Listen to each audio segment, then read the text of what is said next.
some of the people that were actually there, going to the Roswell Museum itself and meeting Walter Haut, the public information officer that wrote the article about the Roswell Army Airfield captures a flying disc on a Roswell ranch. Meeting him was very eye-opening.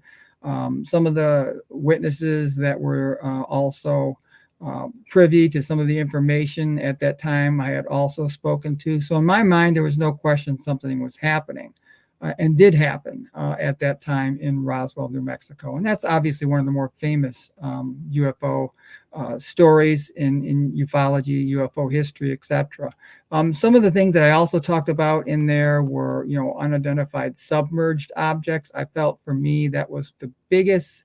If I was on the fence with anything, I soon figured out that the unidentified submerged objects, the crafts that were witnessed by Navy people and others, that was the most compelling to me. That really took me, not that I ever was on the fence, but anything that was in question, I definitely felt that was really where everything was at. In my opinion, the Earth is 70% water, so it made perfect sense that these crafts would be coming and going from oceans, and that it wasn't always necessarily something that was always from outer space coming here. It may have started from outer space at one point, but the more I looked into that, the more I understood that there could be bases, that type of thing, in the bottom of different oceans and different areas, particularly a place like the Bermuda Triangle over there off of the coast of Florida, in the Atlantic Ocean area. And just that in itself, and talking to literally a few Navy personnel, and a couple of them, I put the interviews in there about what they had seen and what they had also captured on radar, was most compelling. And after going into that particular subject, USOs of UFOs, and understanding that they were both one and the same, that these craft could not only travel in the air and through space, but also under and through water, that began to make a lot more sense. And so it just became more logical, really, that this was going on and had been going on for a long time. Something like the show Ancient Aliens covers. So it made a lot of sense that it wasn't just happening now. We were just getting sophisticated enough ourselves, technology, to track these things and come up with radar or military people sightings, or just people in general sightings, the whole abduction, contact scenarios, all these things I write about in the book.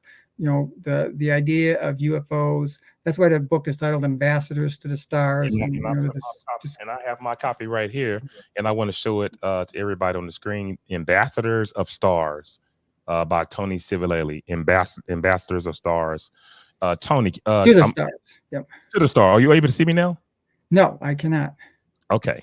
I am not understanding what's going on here, but one of the things that all of this has led to and has made you even a more proficient remote viewer in a lot of these targets that you talk about, and the fact that you've actually been able to remote view some of these things in the past.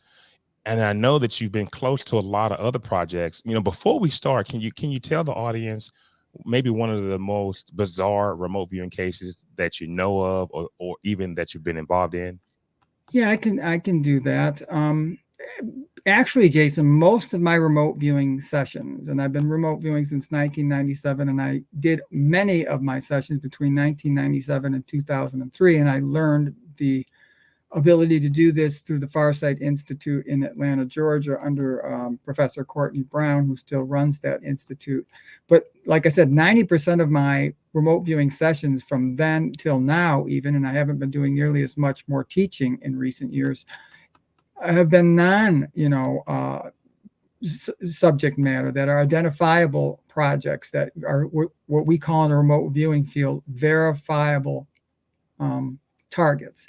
Non-verifiable targets are more of the paranormal or theories or things like that, but these are mostly verifiable targets. But one of the most strangest ones that I've ever worked on, and I have it up at my website, it's www.learnremoteviewing.net. I have two of them actually that are the paranormal, two of the bigger projects that I worked on. One was the viewing of the planet Mars, and that something is going on subterranean wise. And this was all done after the book came out. And that I worked with probably 9 to 10 other remote viewers, and 3 or 4 of them were also of the former famed military remote viewing units. But we did this as a civilian project with 3 or 4 different schools of remote viewing, and we combined all our data, and we were always blind to the targets, not knowing what they were. But we came up with very proficient information and data, and there's a whole short clip on that process and what we came up with the various sessions that we had, and it's on my links page at the learnscientificremoteviewing.net, the website that I have right now. Another project was also in called Project Redgate, and it was in a small town in Montana, and there were abductions going on in the late 50s and early 60s that, again, I was blind. All of us that participated, roughly about 7 or 8 remote viewers with this, were chosen to work on this project by a person by the name of Linda Cowan, and she teamed with the late Jim Mars, and they put together also a video, a documentary as well.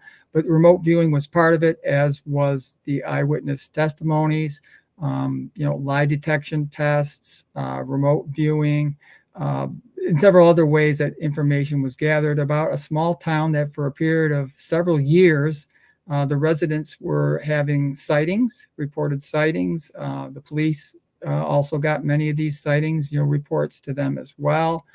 And it was Deer Lodge, Montana, is a small town in Montana that this took place in the late 50s and early 60s. And it was very strange. It was odd. I mean, when you do remote view, once you become proficient at remote viewing and you get the understanding of what you're looking at or how they feel, or when you're in nature, or when you're in a technological area, or when you're looking at people, I will say, in my opinion, myself and others had a different feel when we were looking at some of this stuff that took place in Deer Lodge, Montana in the late 50s and early 60s. Remote viewing is not always, you're not naming or finding what the target is. You're always describing what you sense through taste, sight, touch, sound, and smell without being there firsthand. And you're bringing that information back from your subconscious mind to your conscious mind, to pen, to paper, and you record it. And then you compare, your results after you look at what your targets are. And the Deer Lodge, Montana was one of the more, if you want to call it strange or paranormal type feels to it, that would be one of the projects that I had worked on that would be covering all the bases about what you just asked. And that was very serious. So let's go ahead and can you kind of sort of acquaint the audience with the process? Some of them were here the last time, but just sort of talk about what you're getting ready to do and how we'll get this thing started. Well, all we want to do right now, and we did a little bit, we went into more depth, but we don't want to take a lot of time just going over the history of remote viewing. If somebody wants to do that, they can just go to my website, or there's other websites out there of definitely people who have been versed in this and doing it even longer than I have, or some that just really do the history and don't do any of the remote viewing and just report the history. But all that is found at my website as well. But I'll go over real quick the Reader's Digest version of what went on. It was in the early 70s that some of the scientists out of Stanford Research Institute basically were looking at the idea of getting information without being at a location firsthand, that people had this so-called sixth sense psychic ability. And they got a hold of an East Coast psychic named Ingo Swann, who was very proficient. He was out of New York. He was also an artist, but he was a gifted, quote unquote, psychic. And they brought him out from New York to the West Coast, and together they worked on a series of protocols and phases that gained information from going to the subconscious to the conscious, to pen to paper, and they produced psychic-like results, and they termed it remote viewing. Well, soon after that, Stanford Research Institute, SRI, was also a think tank for various corporations, and the military got wind that this was going on, and the intelligence community got a hold of the group out of SRI, and they told them, you know what, we've had an interest in this type of thing. We've dabbled in it ourselves a bit. We'd like to know if you'd like to take this to the next level. So they said yes, and they gave them an exploratory grant for quite a bit of money at that time. And again, we want to go through this quickly. They brought in several other psychics, and within a few short months, the procedures were tweaked, and the military was, still very interested in it. And they said, wow, we're interested in what's been taking place. Do you think you can work with some of our people? And they had some people doing something like this on the side, like in that movie Men Who Stare at Goats, only now they could do it more in an official capacity with professors, with science people behind it, etc.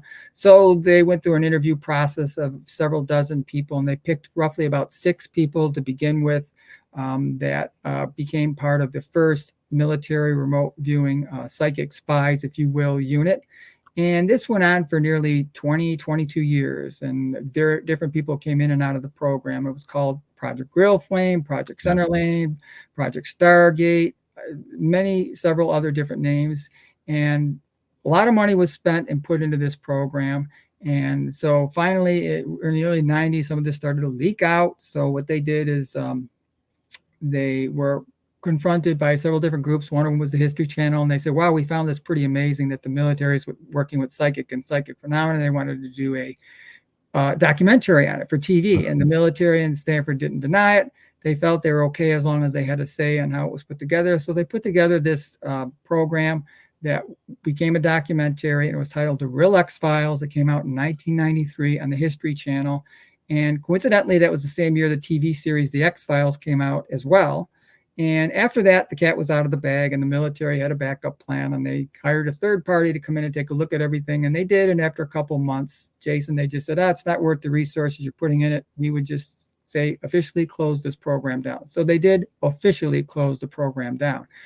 I saw a Nightline documentary, and it was interesting and how it went over all of this, etc. Then I saw the History Channel one, and then I went out and got a book that was by one of the people who put together the program on the History Channel, James Schnabel, his name was. Yes, Schnabel. Yep, the book was called Remote Viewers, The Secret History of America, Psychic Spies. And soon enough, in 1997, I finally got out to the Far Sight Institute after learning transcendental meditation and reading this book a couple times. So I finally gathered enough courage actually to get out there. And so that was the beginning of my training there. And from there, I went to the Monroe Institute for a whole week, learned the out-of-body experience, went back to the Monroe Institute, learned more about it. A little bit of remote viewing was touched on then. And I learned that the remote viewing unit of the military, a prerequisite, was also a course in the study of the out-of-body experience at the Monroe Institute. Went back to the Far Sight back in 2002. So between 97 and 2003, I remote viewed or monitored hundreds of targets. I don't want to say I'm an expert, but I understand the process. I've had some really good hits, had some misses, but I definitely know how to teach it, etc. And that's where I began, the teaching part of it back in the early 2000s, and back and forth through time, and then all the UFO type of research that I looked at and went into, and all that went into the book. All those experiences, talking to people, going to UFO conferences, my own experiences, remote viewing projects, the study of the out-of-body experience, taking a look at how Hollywood plays a part in this. All this went into the book, Ambassadors to the Stars. So if any of your followers, your community, yep, there it is, has an interest in the idea of UFOs or out-of-body experiences or psychic phenomena, USOs, as I talked about before, the role Hollywood plays in it, interviews with many contactees, many histories of sightings, some of the ancient aliens. I've interviewed many of the people.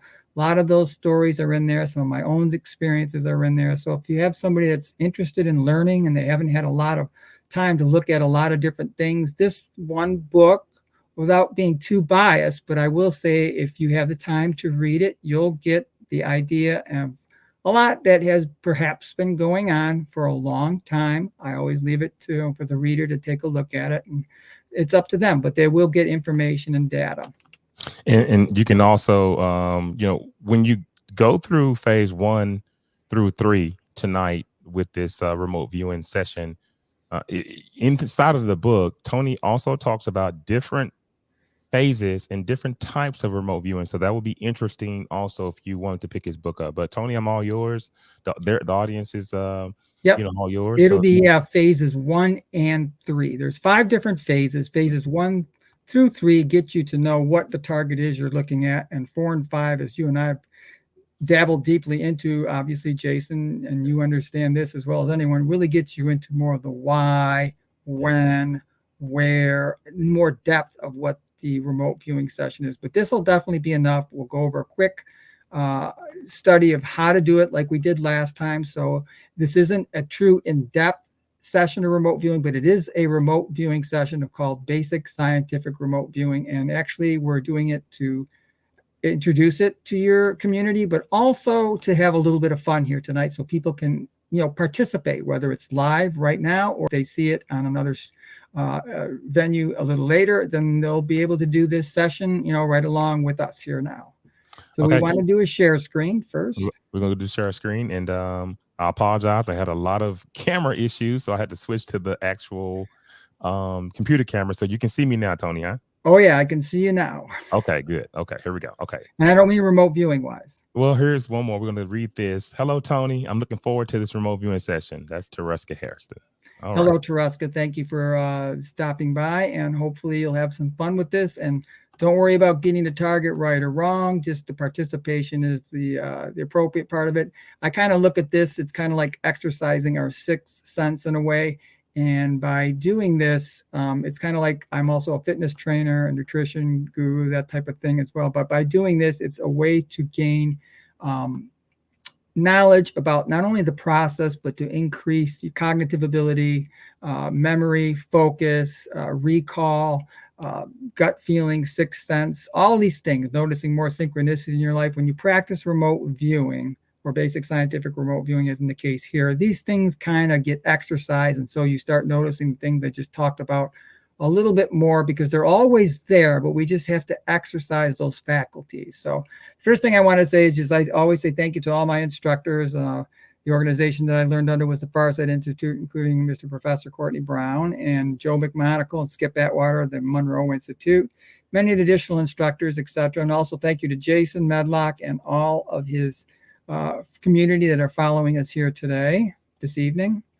And what is remote viewing? We like to describe, or I describe, scientific remote viewing as a structured method of gaining data based on scientific protocols. Remember, we talked about how it was developed at Stanford Research Institute, that allows information to be transferred from an innate aspect of ourselves. You can call it the subconscious mind, spirit, however you want to call that, to the conscious mind, to pen, and then onto paper, and all of it from a distant location and or different time, all done with one's 5 senses, taste, sight, touch, sound, and smell, without being there firsthand. Remote viewing can be construed as a type of form of ESP as well. During this quick session here, I'm going to have some little interns helping me with some of the session here as far as the graphics. So I want to make it somewhat eye-appealing and entertaining as well. And each phase that we do, and we're just doing 2 phases today, we'll outline in a blue box what you'll be doing next, and blue is what you record at the bottom of the page, and then we'll have a completed example of what it should look like as well. So the first thing we're going to do here is we're going to learn and go through a walkthrough session. We're just going to walk you through it when we get to it, and to go step by step, and then we'll do an actual session afterwards. And one thing about remote viewing, you never want to ever concern yourself with guessing or labeling what a target is. If you ever come up with high-level information or data, all you do is you take your pen on your sheet of paper that you have and you write D. It'll be called for a deduction. Hyphen, you write down whatever it was, like if you get a strong sense, in this case, oh, it's President Lincoln. You go to the right side of your page, you write D hyphen President Lincoln, you drop your pen, you wait 5, 10 seconds or so, 15, take a couple breaths, pick your pen back up, and resume where you were at. You're always describing what you sense with your 5 senses. Beginning of the class 1 intro, and this is what we call phase 1.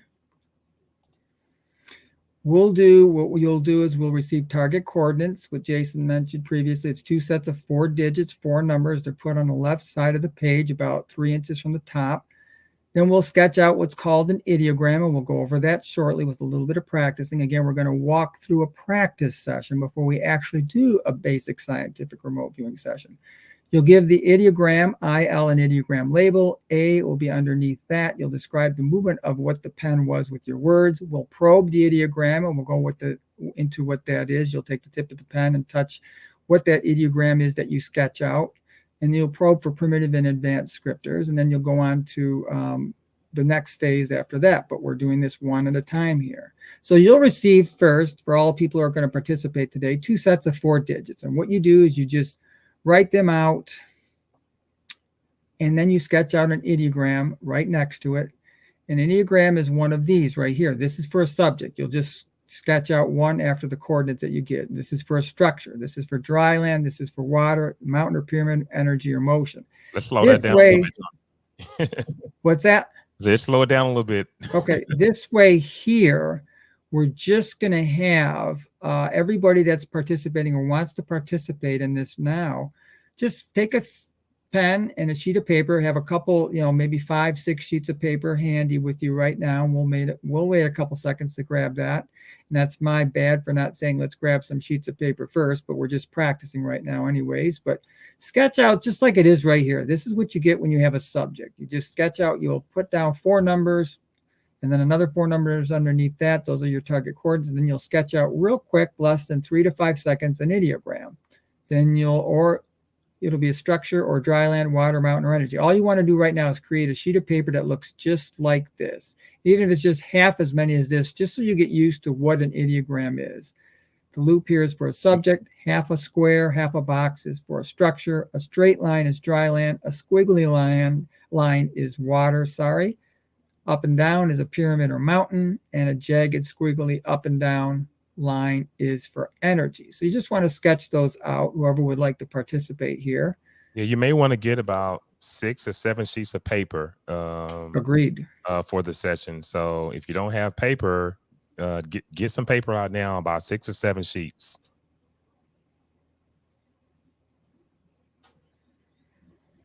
So we'll wait a couple minutes here, and we'll let your audience. You have another fan, Tony. Let me put that out there. Hi, Tony. I've been waiting on this session. We've got it now, Tasha. So hopefully this will be suffice.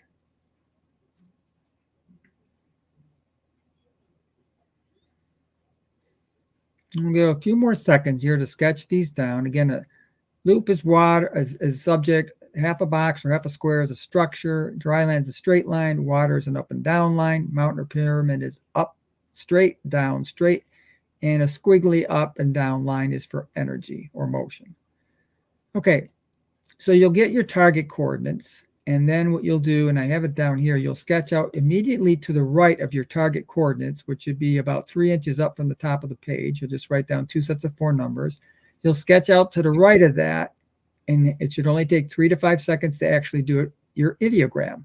Again, your ideogram is one of these. You'll just sketch out one of those. So you immediately get a first sense of what you felt this target is.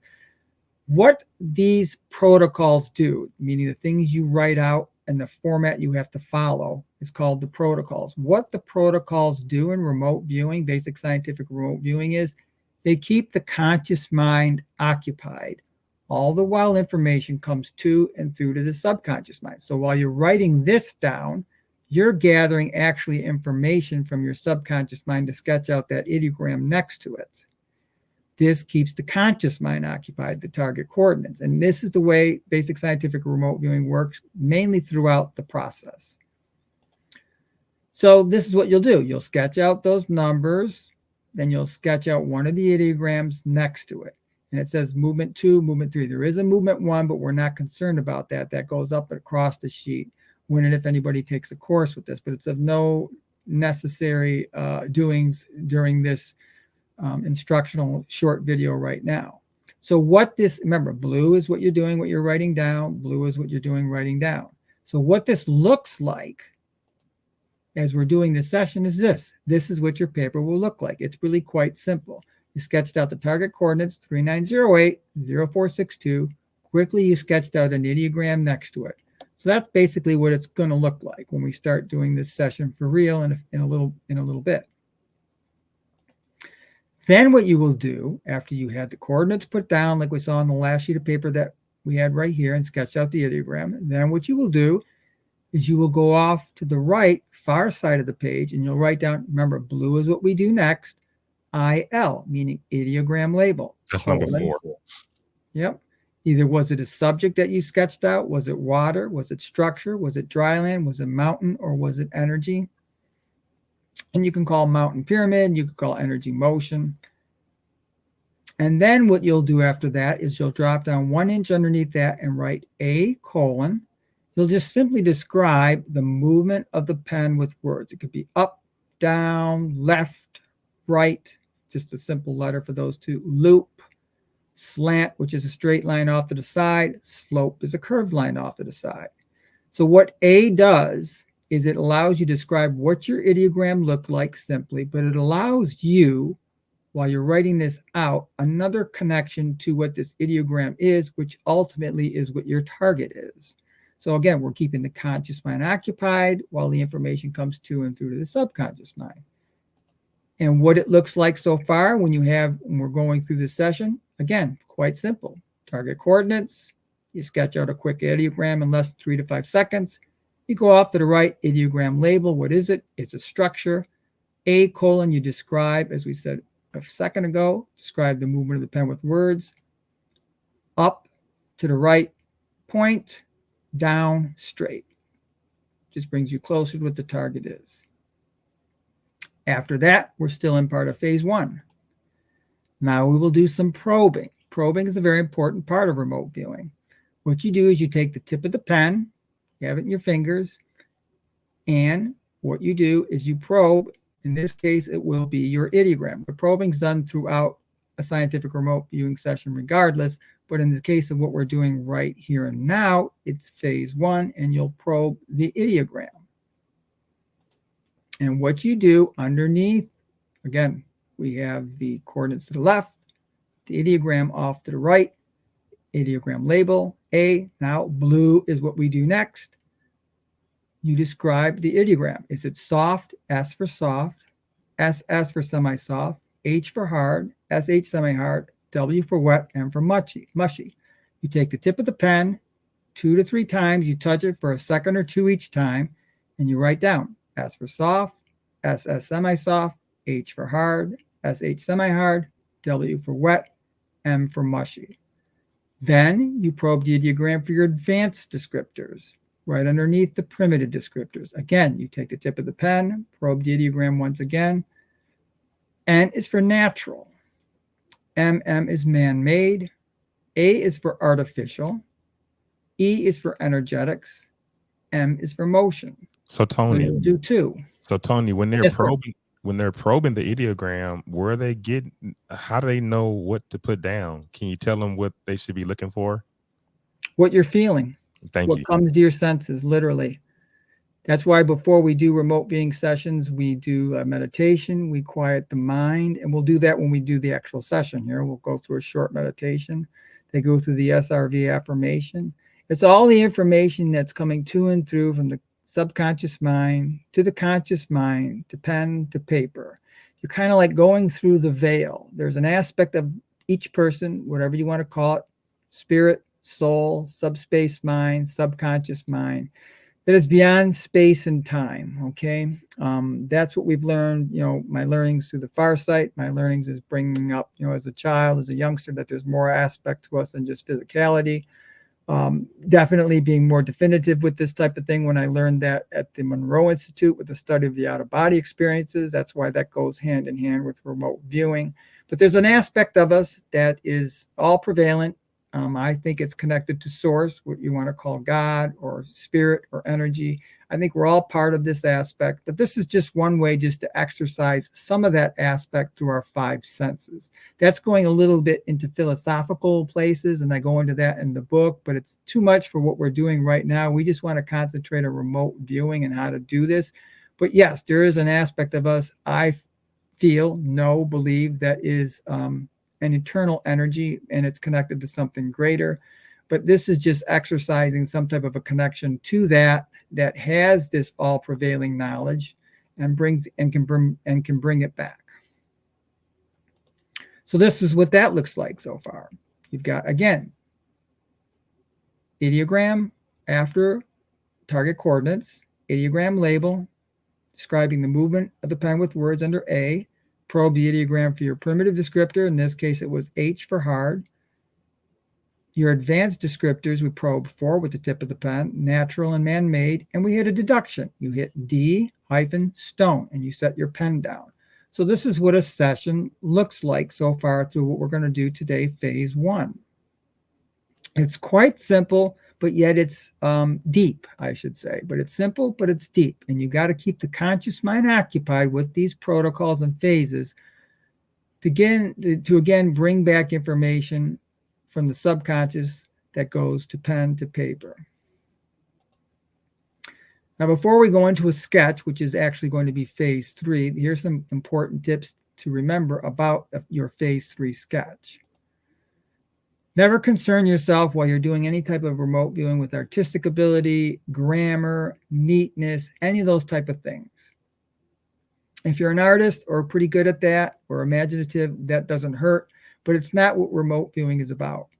You're also going to be in a type of zone, so you'll be focused. And again, you're not going to really remember even spelling at times, so you're not going to be concerned about that. The main thing when you're in the midst of a remote viewing session is just to get the data down and make sure you're not eliminating anything. So when you're doing your phase 3, which will be a sketch, say we take a new sheet of paper and we start sketching out what you're looking at or what you're sensing, you don't have to go into this type of deepness with a structure. Something to the right here under green is all that you need. You don't have to go into a subject like this right here underneath that tower. Just something right here is good.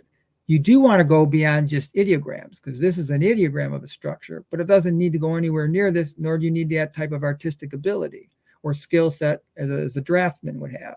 This would be fine for a structure, or if you feel the structure is more elongated and shorter.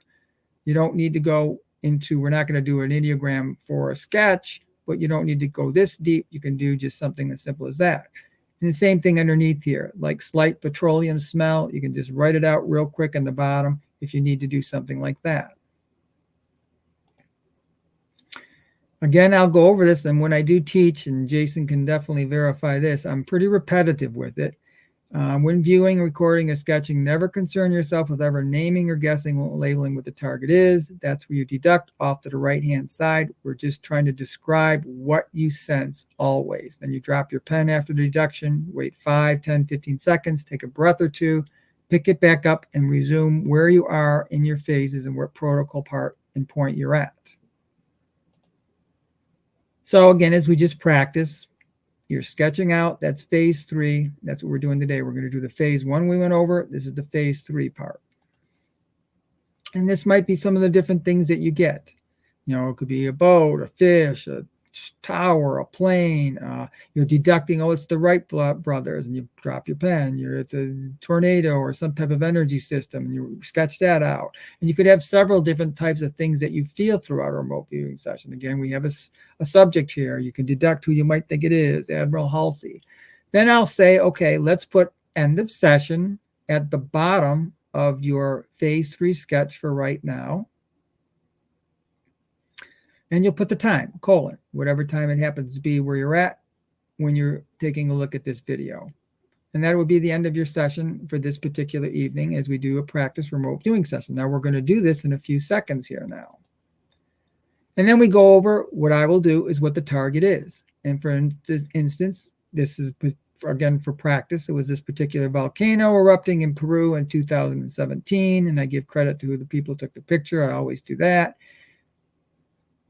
Target coordinates are off to the side. And then what we do after that, we do a review. And if you get things like if that particular volcano, if you had things like a mountain or a hill or natural feel, energy, smoke, fire, volcano, these are all the different type of descriptors that we're looking for. You're not going to have all of them, but you want to have some of these descriptors where you had a feel for, and it can tell yourself or myself, that you had a connection to what the target was that you were looking at. Tall, towering, again, that's all for this particular type of session. This was the target. And then we review it and see what types of data that you have that line up with what are pertinent, points that are with that particular remote viewing session. Even if you start coughing or your eyes start watering or burning, you'd be amazed at some of the things that people will come up with depending on what is going on in the remote viewing session. I think the last session we had one of the young ladies that was dizzy. You remember Yeah, you had the and guy that on was the a tightrope. tightrope walk. Yes. Absolutely. The guy balancing on the tightrope walk. Yes. And with the pole, no question about it. I've been around this for so long, nothing surprises me anymore. I've seen people go in tears over a session that was a very sad, type of session that people looked at. I've, had people have to get up because they were just an inner loudness, that whatever was going, in a particular session in a war stricken area that was going on. It's just amazing what sometimes you come up with, and sometimes you may only come up with a couple things, but as long as you're making that connection and as you practice, you can get better at it, like anything else that we do. Okay, now we're going to have a real session, but I want everybody to take a minute or two here. If they need to have a drink of water, get up and stretch a bit. This will take about 15 minutes or so to do an actual session here right now, 15, 20 minutes or so. And we're going to do a short meditation first. We're all going to sit down and go over a quick meditation with Jason and I. I think I can play a little music for them if we Absolutely. If you'd like, in the background lightly would be great. And we're going to do what's called an SRV affirmation, scientific remote viewing affirmation. Then I'm going to give you the target coordinates and have the session. So anybody who needs, first of all, to take a quick break for a minute or two, we'll get you a couple minutes here. Anybody who needs to grab new sheets of paper, blank sheets of paper, make sure you have 3 or 4 of them here. I would say you may not need that many, but that would be good just in case. And in about a minute, we're going to start this session with a short meditation.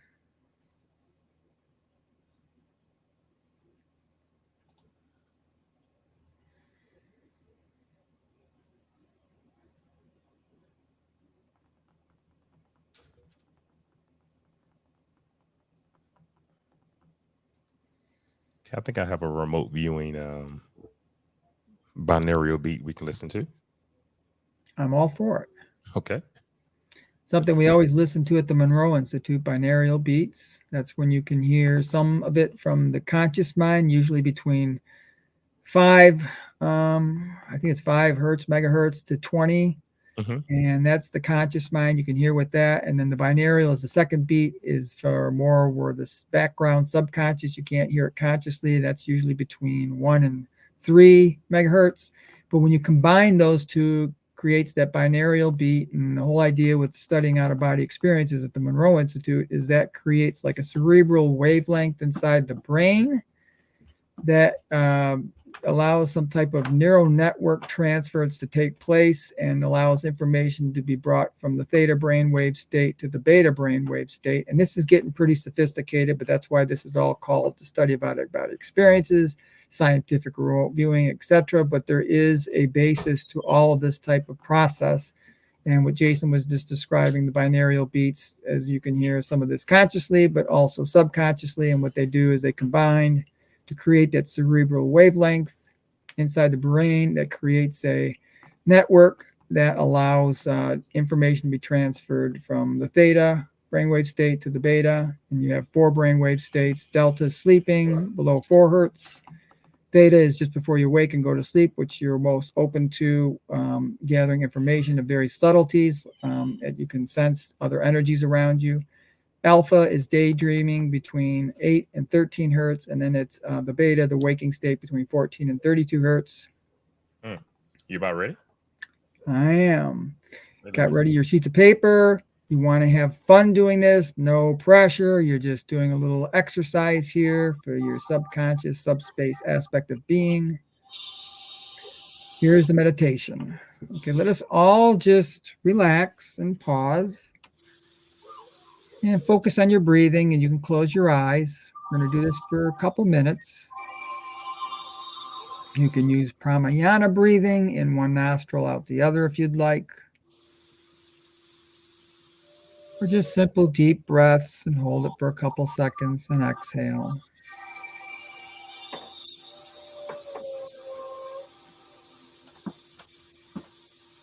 You don't want to talk too much, but just focus on your breathing. Relax yourself.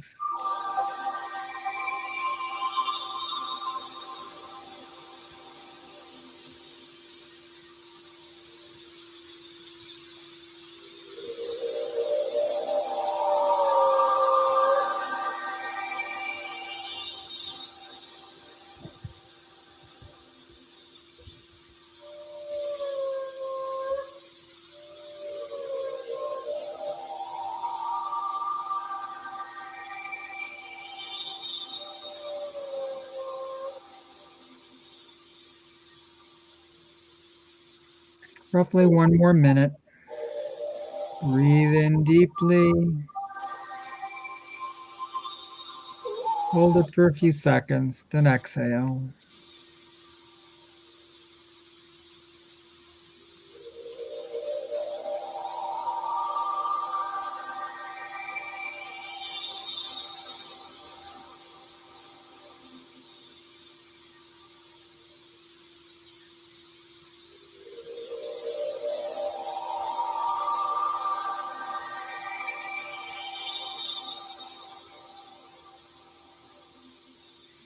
Okay, in another couple seconds, we're going to move on and read an SRV affirmation. This is the SRV affirmation. I am a spiritual being. Because I'm a spiritual being, I'm able to perceive beyond all boundaries of time and space. My consciousness is ever present with all it is, with all it ever was, and with all it ever will be. It is my nature as a human to be able to perceive and thus to know all that there is to know. Everywhere at all times, I seek to learn and thus to evolve. To further my own personal growth and to assist others in their growth, I direct my attention to a chosen point of existence. I observe what is there, I study it carefully, I record what I find. Phase 1. Prepare to receive your target coordinates, about 3 inches from the top on the left-hand side of your sheet of paper. And right after these target coordinates, sketch out your ideogram. 3, 9, 1, 7, 8, 4, 5, 3. Sketch out your ideogram. One of those. So far, your sheet of paper should look something like this. Again, these are just examples. It's not even the same numbers, but you want your target coordinates, 2 sets of 4 numbers, ideogram to the right.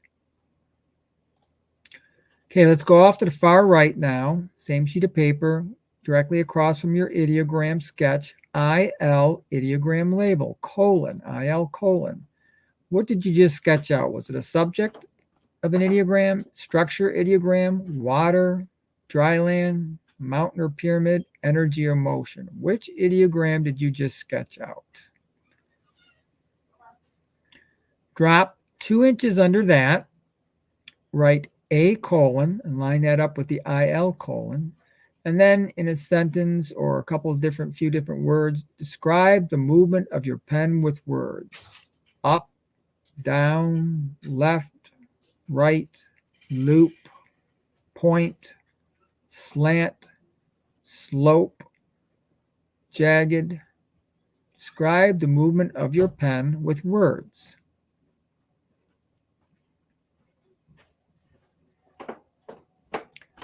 So far, your sheet of paper should look something like this. Again, not this exact data, but this format.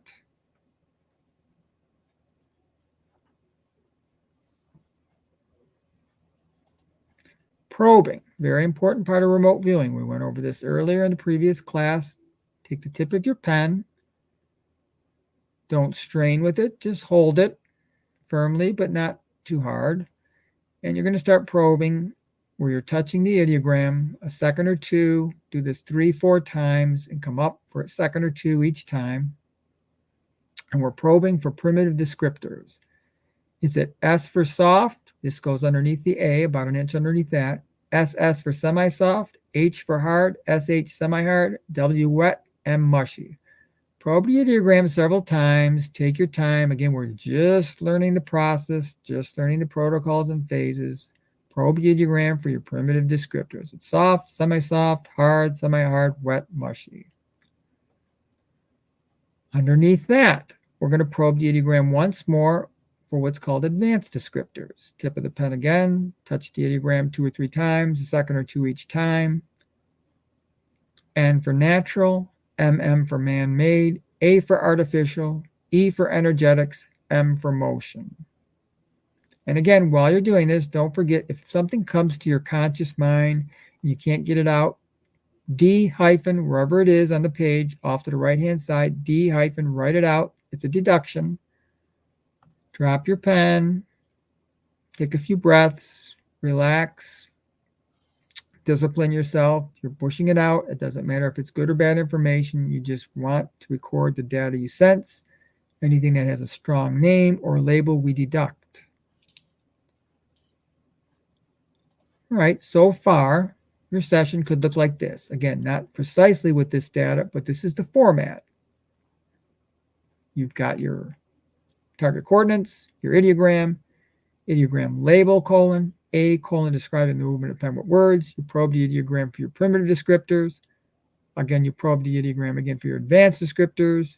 You had 1 deduction, hyphen, you write it out. You may have had 3 deductions. You may have had 0 deductions. Whatever it is you're getting, always write it out. I will go over this when and if people take classes. Always do not edit anything and always deduct everything. It's very important.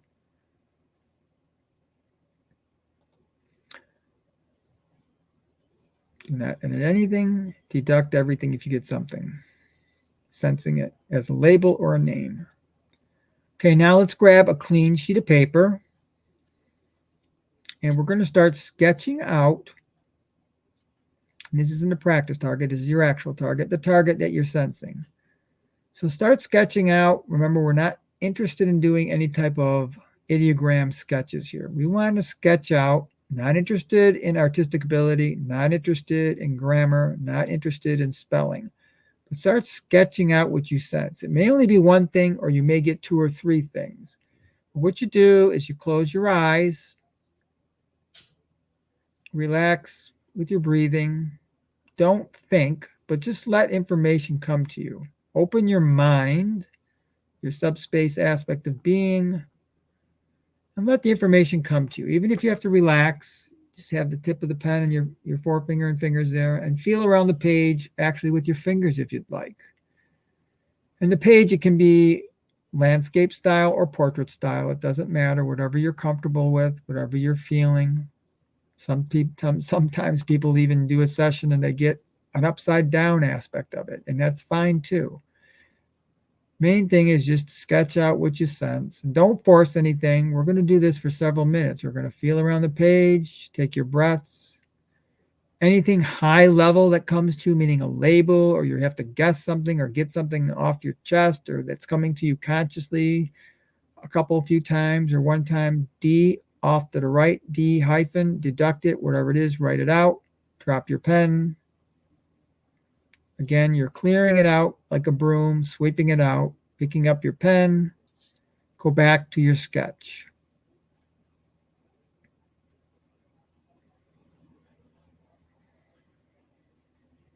Listen to your intuition, listen to your subtle senses. Do not edit anything and deduct everything.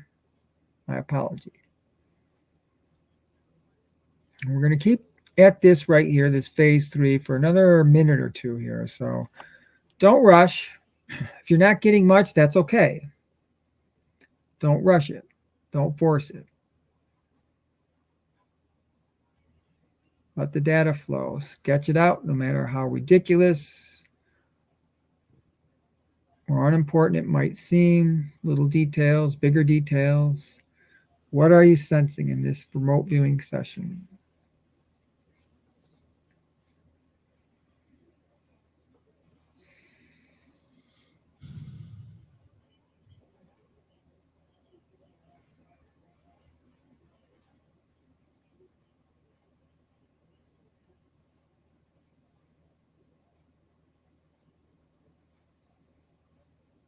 Another few seconds.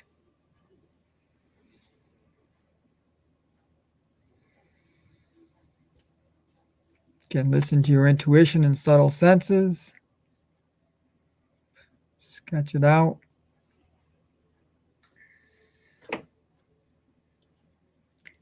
Remember, you can use your pen to probe the actual coordinates again to get a feel. Yep, absolutely. And within the next 30, 40 seconds, at the bottom of that page in the middle, put end of session and the time that you ended the session. And again, this could be, whatever time it is, whether it's 9:55 p.m. or 9:56, or if you're watching this through another venue or later on as it was recorded, whatever time you've got, write down underneath end of session : the time. Okay, everyone. Should look like this now. Whatever the sketch is, whatever you got, could be a much more larger image on the page, could be 1 or 2 things, 3 or 4 things. End of session on the bottom. Now we're going to reveal what the target is. And again, when you're learning remote viewing, everybody wants to get a target or they're their own worst judge. Don't worry about those things. And I don't know what the target is. No, Jason does not know what the target is. So, we're here, we're going to look at this, and you may get bits and pieces of it, maybe some of it, maybe a large part of it, maybe none of it, but we're just exercising our subconscious mind and getting information from the subconscious to the conscious to pen to paper. Here's what the target is, or was this evening, today. Oh, the Titanic. Oh, wow. I did get an ocean. That's good. You know what? I got an ocean with, let me see. Looks like a mountain, but it's really more of a ocean than water. Well, I don't know, Jay. I mean, you got 2 different, spikes in there too. It looks mountainous, but I mean, it could be construed as something else. I'm not going to push it, but it's definitely, you have something on water without question.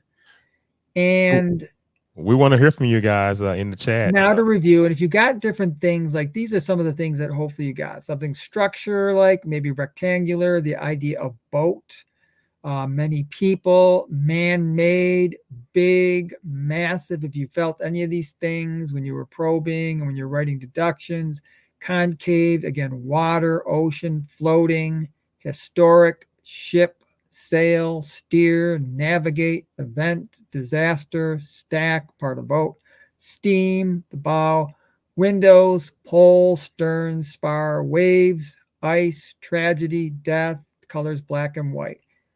Excuse me, any of those things are good pieces of data. If you've got several, if anybody got several of those, great. I mean, that's part of what you're doing when you're remote viewing. And yet remember, everybody, with SRV or any form of remote viewing, perhaps the most important thing are the potential byproducts and enhancing cognitive and intuitive abilities, ability to focus, memory recall, and noticing more gut feeling and noticing more synchronicity in one's life. Well, Tony, you got some people that's responding to you. Water and waves. See, that's just like what you got there, Jay. So you got, and that's huge. I mean, she did not get, a tall, city of structures. She's not in outer space on the moon or anything like that. I mean, water and waves is, obviously a big part of what this was. So here you go, right here, another one. A waterfall with the bottom of the, I can't see that because of what the bottom of the water being rough. Good. Okay, good. I mean, those are 2 big things there. That's a lot of people are. You guys all got water. That's pretty good.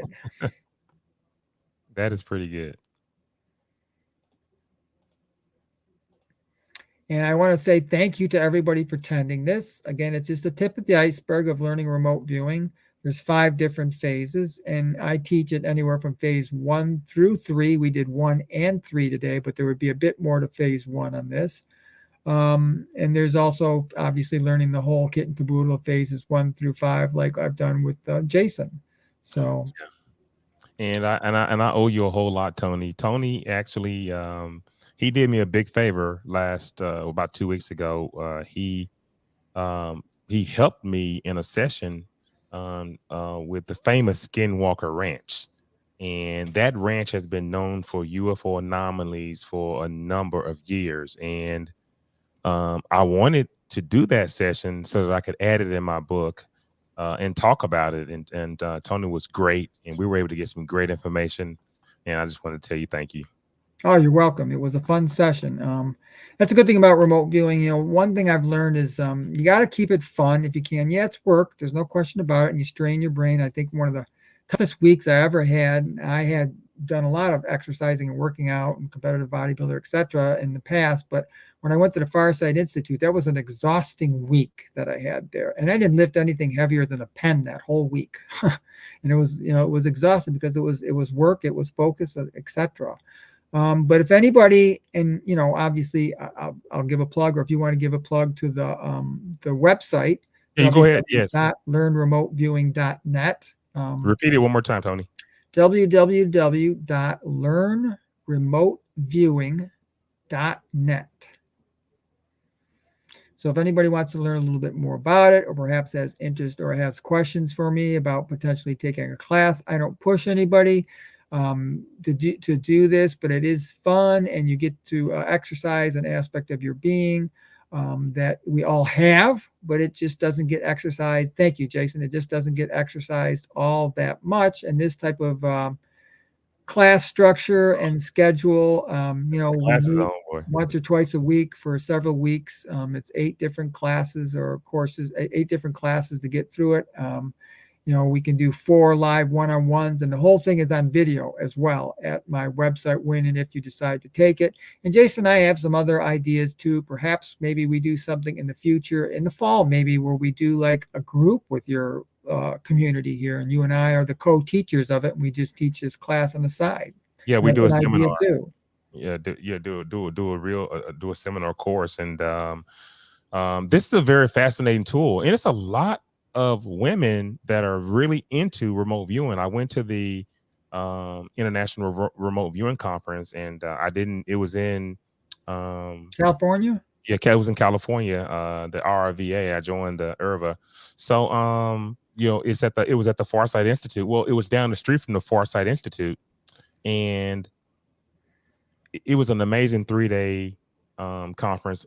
All the major players, some of the same people who taught you, Tony. Yeah. But what was so amazing about it, and I wouldn't say amazing, but what was so special about it is it was more than 70% women that were attending. And when I tell you sharp women, very sharp.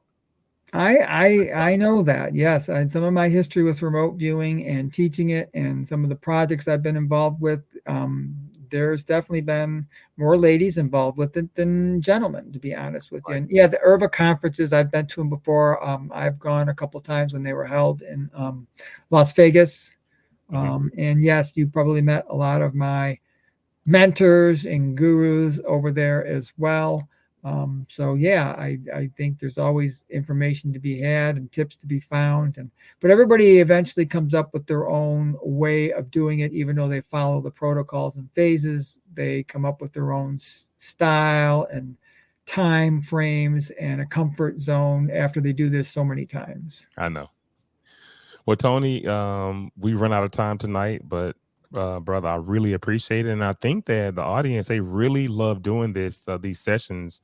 I encourage you guys to go to Tony's website, learnremoteviewing.net, learnremoteviewing.net, and look at some of his packages. Very, very, very sensible. Tony's not trying to rob you, but he will give you some tools that you can use to locate missing keys, maybe look at what type of job should you take, what neighborhood should you live in. You can use remote viewing for a number of things. Yeah, it's just using your intuition, exercising that, and being able to bring that data a little bit forward. I think sometimes people have things and they get pent up and they don't know how to bring it out, or this is just one tool that allows that practice to take place, so that information is more, how should we say, brought about and becomes more aware in your day-to-day life. Right. Well, Tony, thank you. Thank you very much, Jason, and your audience, and the beautiful young ladies that help participate and make this a very good evening to do a remote viewing session. Hopefully you all got water. It seemed like a lot of people did. So congratulations on all of that, actually. And we'll talk to you soon, Jay. And thank you again for having me on, and everybody for coming aboard and taking a look at this quick session to get yourself more familiar with the idea of basic scientific remote viewing. And if anybody needs to get a hold of me, please feel free to do so. And you have the website. Thank you much. Okay. Thanks, Tony. Okay, you guys heard it. www.learnremoteviewing.net. Learnremoteviewing.net. Tony's a fabulous, fabulous teacher. I talk about him all the time to the people who know me. I've learned a lot of different techniques. I've been able to look at a lot of different places in the past, quite frankly. I've looked at maybe a few things here in the future as well. I've been able to predict future events using associated remote viewing. I'm pretty advanced at it. So, but what I started with scientific remote viewing, and that was the base. And I still use scientific remote viewing in a lot of my work. But I want to thank Tony Civilale for coming on. He's always welcome here because he always leaves the audience with something they can take back with them and expand their consciousness. And I know that I gave a few announcements out earlier. You guys probably couldn't see me. I had to switch over to the regular cam, but I want to also make sure that I don't miss. I'm sorry. I don't want to make sure I miss this. When you go to the website, expansionofconsciousness.net, in the next few days, we will be offering courses on energy healing, different things with helping you move yourself into a place of understanding with your spirit guides. If you want to meet your spirit guides, I'm able to facilitate that as well. So there'll be a lot of interesting things that you'll see on the site. I just earned my Master Oracle certificate, and now I am a galactic energy healer teacher level, master level. So I'm pretty excited about that. So we're growing the brand and the platform. There'll be a lot of apparel on the platform as well. So we're excited about that coming out, and we can't wait till you guys take a look at it. But until then, I know it's getting late, and I will sign off here. And I'm glad that you had a chance to do session 1 and 3. Get with Tony Civilale. He's a great teacher, and if you want to learn remote viewing, that's the place to start. But until then, good night, and we will see you later. Have a night one. Let me roll out of here.